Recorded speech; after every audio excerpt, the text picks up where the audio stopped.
మా అంకులు విజయవాడలో ఉంటారు. అండ్ ఇక్కడ కొంతమంది అంకులు నాన్నగారు బాగా క్లోజు.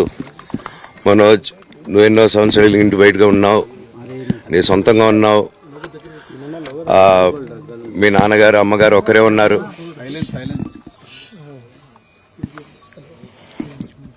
మీ నాన్నగారు అమ్మగారు ఒకరే ఉన్నారు.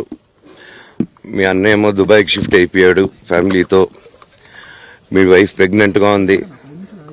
తనకి తల్లిదండ్రులు లేరు. తనకి ఇప్పుడు మీ అమ్మ అవసరం ఉంది, పెద్దోళ్ళ అవసరం ఉంది. నువ్వు అక్కడే ఎలా చూసుకుంటావు అంటే, నాకు ఆ రోజు మా భార్య కూడా ఒకసారి వాళ్ళు అన్నీ చెప్తున్నారు కదా, ఎందుకండి ఒకసారి వినండి అంటే, సరేమ్మా నీకోసం వస్తాను అని చెప్పి మళ్ళీ తిరిగి రావడం జరిగింది. అండ్ నేను ఈరోజు నా గురించి ఆరోపణలు వేస్తున్నారంటే అది నేనేం చెప్పలేను. ఓన్లీ మీకు ఆధారాలు మాత్రమే చూపించగలుగుతాను. ఇప్పుడు వాళ్ళు చెప్పి నేను చెప్పి ఇది కరెక్ట్ కాదండి, నేను ఎప్పటి నుంచో కూర్చొని మాట్లాడదాం అంటున్నాను.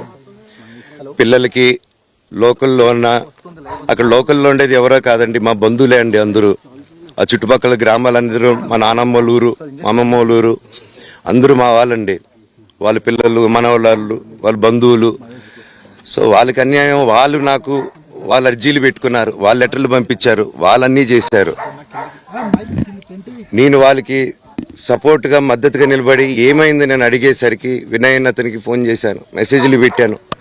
సార్ వాట్ ఈస్ హ్యాపెనింగ్, నేను కావాలంటే కాలు మీద కూడా పడతానండి, ఈ ఇష్యూ క్లియర్ చేయండి, మాట్లాడుకుందాం అంటే చాలా దురుసుగా రిప్లైలు పెట్టారు.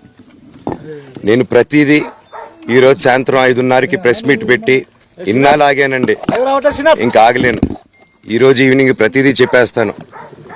ఆ రోజు నేను పోలీసు సపోర్ట్ అడిగినప్పుడు స్టేషన్కి 100కి ఎందుకు ఫోన్ చేశాను, ఆ 100 దగ్గర నుంచి నేను పర్మిషన్ ఇస్తున్నాను, నాకు ప్రాబ్లం లేదు.